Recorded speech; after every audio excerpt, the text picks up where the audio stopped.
Pemirsa, KPK terus menelusuri aliran dana yang diterima dan dikeluarkan oleh Gubernur Papua nonaktif Lukas NMB yang kini ditahan KPK karena dugaan kasus suap dan gratifikasi proyek pembangunan infrastruktur di Provinsi Papua.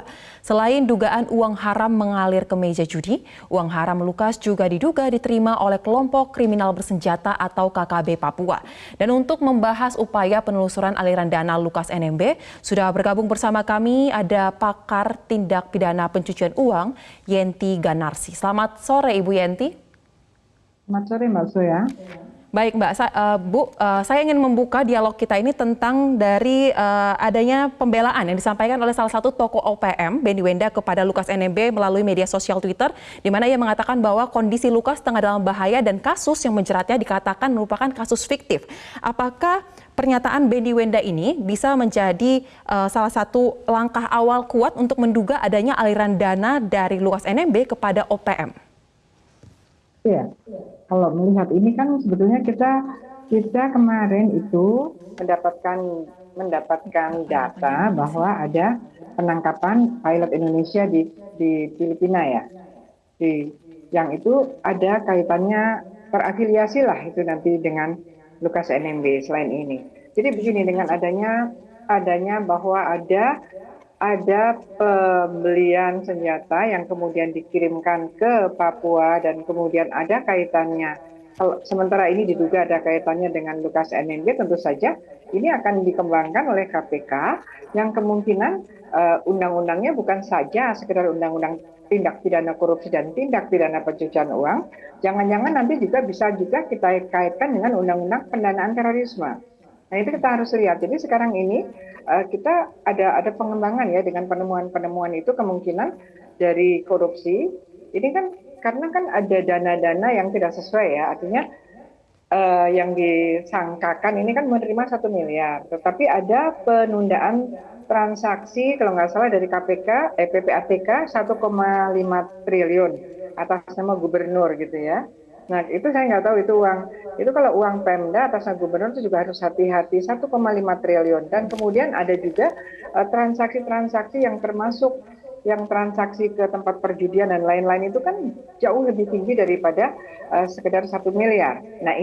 Nah ternyata juga ada temuan bahwa ada yang ditangkap di Filipina karena perdagangan atau jual beli senjata yang kemudian kemungkinan uangnya itu ada kaitannya dengan dana-dana yang harusnya untuk pembangunan Papua. Ini yang harus dilihat. Kalau ini memang ada, berarti memang KPK juga bisa langsung kerjasama dengan BNPT karena kemungkinan adanya transaksi untuk pembelian senjata yang kemudian dipasok ya ke mana, ke Papua, karena kan kita ini bingung sekali selama ini kenapa ya banyak sekali senjata, selalu ada dana yang untuk membeli senjata yang dikirimkan kepada KKB kan gitu ya.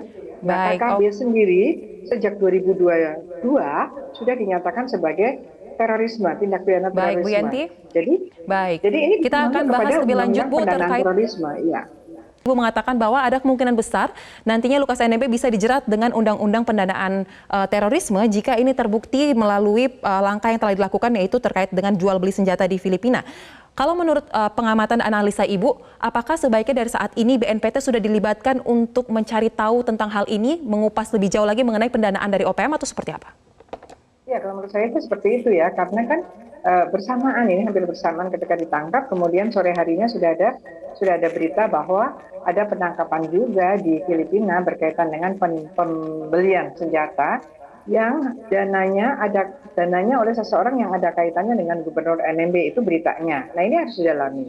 Tapi setidaknya ini ada kaitannya dengan BNPT seharusnya gitu, akan bagus ya, karena KKB, kelompok kriminal bersenjata itu kan sejak 2002 tahun lalu dinyatakan sebagai terorisme, dan 2013 kita sudah punya undang-undang pendanaan terorisme. Undang-undang pendanaan terorisme ini adalah sempalan dari Undang-Undang Tindak Pidana Pencucian Uang 2010, di mana di pasal 2 dikatakan bahwa yang namanya tindak pidana asal berkaitan dengan tindak pidana pencucian uang termasuk pendanaan terorisme pendanaan terhadap kegiatan terorisme meskipun pendanaan itu bukan dari uang hasil kejahatan. Nah, kemudian kita dapat desakan dari internasional untuk agar pendanaan terorisme harus dipisahkan dengan undang-undang pencucian uang karena itu lebih spesifik ya. Bahkan bukan dari hasil kejahatan pun, kalau tujuannya untuk pendanaan terorisme, itu berarti ada pasalnya tersendiri.